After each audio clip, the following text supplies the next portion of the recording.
Hey guys, and welcome back to Monka, where paranormal activity ensues, but today I beat a video game, and so I kind of want to talk about it because that's just kind of what this channel is. But today I beat Crysis, specifically Crysis Remastered and the version that was released on the Nintendo Switch. Now, Crysis originally came out in 2007 on the PC. In 2021, they released the remastered version for the Xbox One, PlayStation, PC, via Steam, and probably some other outlets, and of course, where I'm holding in my hands the Nintendo Switch version. But the game was published and developed by Crytek, and honestly, this is kind of an interesting game because I've never played Crysis before, and it's one of those games that's really kind of a well-received and kind of a legacy game, so to speak, because it has a legacy to it that's left. It's kind of interesting looking at it from that, but I kind of played it without that in mind. I was just kind of playing a game, and to be honest, Crysis is a pretty decent game, to be honest, but it is pretty short, which is worth mentioning. I think it took me around 7 or 8 hours to beat it, and that felt incredibly short to me, but maybe it's because I played so many JRPGs that this whole short experience thing is something I'm not used to. But it's a pretty decent game, to be honest, even on the Switch, all things considered. But I think people's mileage may vary whether they enjoy it or not. But the game, best way to describe it, I think, is it's kind of like Far Cry meets Halo in some ways, like the OG Far Cry and like the first 3 Halos. But that's pretty cool nonetheless. I think it's a cool concept. But in terms of the graphics and performance, the graphics on the Nintendo Switch don't look all that great, to be honest. Probably they look worse than the original 2007 release, which is kind of weird how they slap remastered on it when it really isn't a remaster if it's got lower graphical fidelity. But it looks fine, I guess. It does have some points where it kind of looks really shady, especially in a handheld mode, but it looks fine to me. Like I always said, I really don't give a shit about the graphics, so I don't really care all that much. The performance was decent, to be honest. I think it ran around 30 frames per second. Sometimes it would drop below that though, which I think is worth mentioning. It did not happen a lot, but there were a few moments where it did sink below 30 FPS. Other than that, it holds its ground pretty well, and I can appreciate it for that. Those frame dips mostly happened when a lot of shit was happening on screen though. But in terms of the graphics and performance, the graphics don't look great, and if that's something that bothers you, then this game will probably bother you a little bit. In terms of performance, it does pretty well at 30 FPS, but at some point it drops below 30 frames when the action is tense. But in terms of the music and really voice actors, sound and design and all that shit, the music is nothing really all that memorable. It's all in the background, to be honest, so you really won't notice it. I can't recall much of the music. It's like I said, it's really just a background thing that you won't really notice all that much because it just pops off during the action. I guess it's decent from what I remember, but like I said, I can't recall much of it. The voice actors as well, I guess they're decent. I really, like I said again, I didn't really notice a whole hell of a lot of it because it's just something you really don't notice because it's a first-person shooter and you really aren't paying attention to that. They do their parts, I guess, and they sound fine. The only one that I think is really worth noting is like the North Korean voice acting is like borderline racist, but besides that, I mean, it's fine. But in terms of the sound design, there is some ambient tracks in this game, but the problem with them that I wanted to bring up is the fact that they loop, and the loop is noticeable and it's not like mixed very well. It's also worth mentioning with the music loops and it isn't mixed to where it's like a clean loop. It's a loop that you will very much notice. But as well, in terms of the sound design, I think it's worth mentioning the firearms and how they sound, and honestly they sound decent. I wish they sounded punchier, to be honest, because they really don't sound like hard hitting as they should, but they sound fine. The suppressed versions of firearms sound a lot better than the unsuppressed versions. For one reason or another, they just sound better. But that's just in terms of the sound design. Overall, in terms of everything, in terms of like music, voice actors, sound design, it's all alright, to be honest. Music isn't really notable, voice acting isn't really notable. In terms of the firearms, they just don't sound punchy enough to me, to be honest, but the suppressed versions sound fine. Now, in terms of the story and characters, there's not a lot to talk about because it's a first-person shooter story, and it's a first-person shooter game with first-person shooter characters. They're just not really all that noteworthy, but the story behind Crysis is pretty much that you are a group of U.S. Special Forces kind of operatives equipped with nanosuits that like allow you to maneuver better and stuff like that, and pretty much you're going to an island that has been invaded by North Korea where you had scientists doing research and they sent out a distress signal. Pretty much you and your little crew are there to extract the scientists and get them out safely. Now, specifically, your character's name is Nomad. A couple of other noteworthy characters' names are Prophet, which is another person in your squad, as well as Psycho, who is another person in your squad. Other than that, the characters aren't really all all that noteworthy. But uncovering kind of more of the story, they dive onto the island and they start fighting the North Koreans. Now it's discovered that there's more than what meets the eye under the layer, and spoiler alert, even though it's not really a spoiler because they show it in the screenshots and it's revealed within the first hour, but there are aliens on the island. But pretty much Nomad and his crew will be fighting through the North Koreans to extract the scientists and to figure out what's really going on the island. But it's really not all that crazy of a story. It's a first-person shooter story, but it does its part to take you from set piece to set piece, and that's all it really needs to do. Like I said, the characters are not really all that noteworthy, to be honest. They have their little personalities, but you really won't care about them, and it's just they're there to be there. But overall, in terms of the story and characters, it's a first-person shooter, so neither of them are really notable. But in terms of the gameplay is where we really start digging into Crysis, because that's where first-person shooters kind of, get into the meat of things. But first, talking about the map design, it's kind of interesting because the game is designed kind of around an open-ended mission design. Now, the maps are open-ended, meaning you can roam them semi-freely, but it's also mission-based, so it's not really an open-world game. It's just kind of, you can approach objectives from an open-ended standpoint. It's not like linear hallways. You can approach your objectives from any angle that you want to, really, which is kind of cool. They give you cars and boats and shit like that to approach the missions however you want to, and you can approach like objectives from whatever angle that you want to, whether you want to take a head-on approach or come from the forest or even swim in and attack by the beach. It gives you a lot of options to approach the missions. Now, for the most part, you'll be playing on the kind of tropical map with a lot of tropical,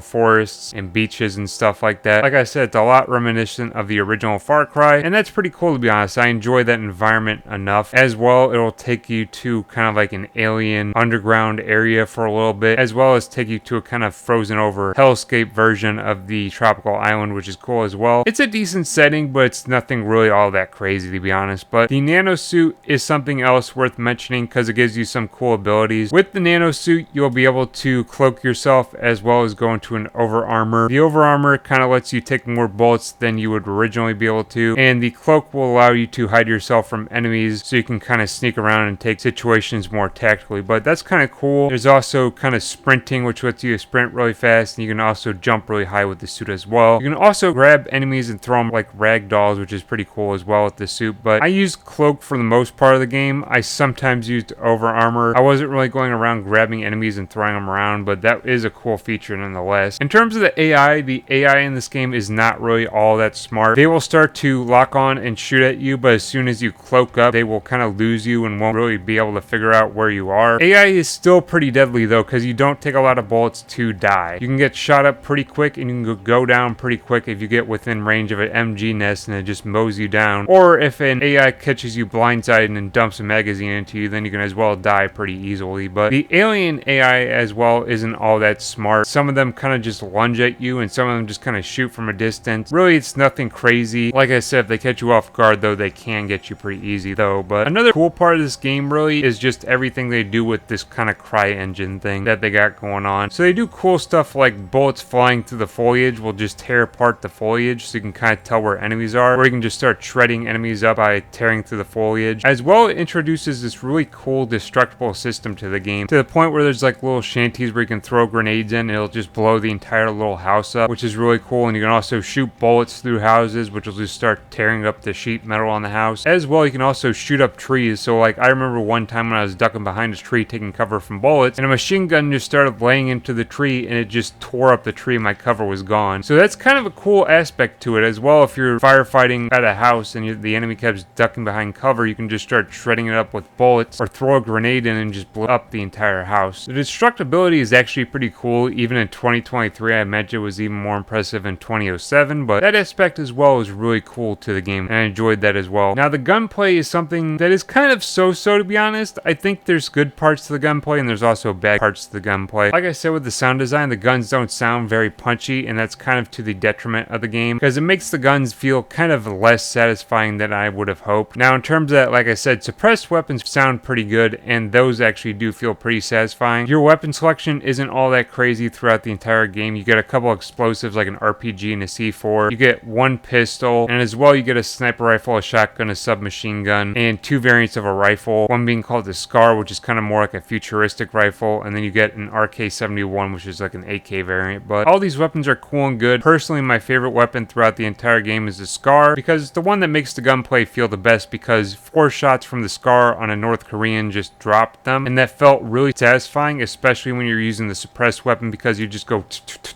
and the North Korean would just drop from 4 bullets. That feels really satisfying. The AK doesn't feel as satisfying because it takes 10 or so bullets to drop someone, so it's not as fun. The sniper rifle is pretty fun because it takes 1 shot and it just knocks the hell out of an enemy, and that's fun. The shotgun isn't as satisfying as it could be. It just doesn't feel as punchy as a shotgun should. That's mostly due to the animations and due to the sound of it. Enemy ragdolls is also another reason why I feel like the suppressed weapons can feel more satisfying, because when you shoot enemies, they just drop like ragdolls. But I feel like something worth mentioning with the weapons is the further away an enemy is, the less damage your weapons do, which feels really weird with something like a rifle, like an AK. When you're shooting at someone a decent distance away, maybe 200 meters with a sniper rifle scope, you can just dump like 10 to 15 rounds in them and they just will not drop, and it feels really weird. You feel like these enemies should just be dropping, but in reality they're just taking bullets like no tomorrow. It feels weird, and I hope for Crysis 2 that they correct that. But another kind of cool aspect to the gunplay,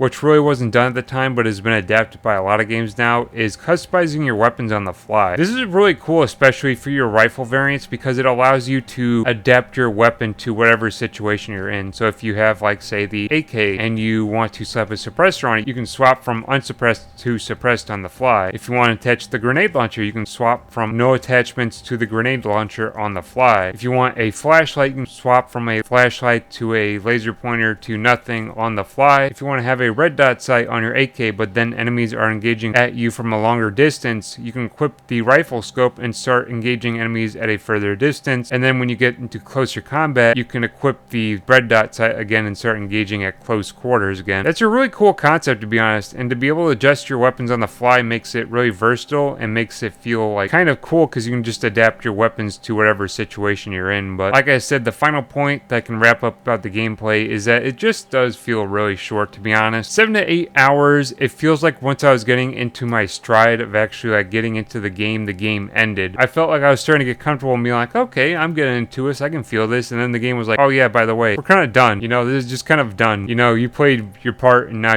we're just kind of sending you off. It's kind of unsatisfying, to be honest, but at the same time, right after this, I'm just going to play Crysis 2, so I guess it doesn't even really matter. But the game feels like it kind of just ends abruptly, and it's kind of just point of contention for me, to be honest, especially since the game ends on a cliffhanger. I can appreciate the fact that the game is shorter, but I feel like it just kind of ends abruptly. But if you enjoy a shorter experiences, then this game is 7 to 8 hours, so you can enjoy this. But in terms of the gameplay, overall, it's pretty enjoyable, to be honest, but there are some complaints about it on my end, obviously. But I would say that all things considered, this is a pretty fun game, though, nonetheless, in terms of its gameplay. But overall, Crysis is a pretty decent game, to be honest. I enjoyed my time with it, however short it may have been. I think also worth mentioning is that the only thing that this game has is a campaign. There are no additional modes, so pretty much once you beat the campaign, you're pretty much done with the game. But I thought Crysis was pretty enjoyable. Would I recommend it? I'm not exactly sure. It's kind of a short experience, and I don't know if it really holds up against modern first-person shooters. I don't know if a modern gamer would enjoy this as well. I really don't care. I can play like any generation of game, but I feel like it doesn't hold up all that greatly against maybe some modern games, but it is still a fun experience nonetheless, and it's still short enough that you can just play it and knock it out and still have that experience if you really wanted to, though. I feel like I can recommend it if you enjoy more retro shooters or a short shooter. If you're into more of a modern shooter, I don't think you'd really be crazy about this, but thank you very much for watching. Until next time, I'll see you. Stay chill.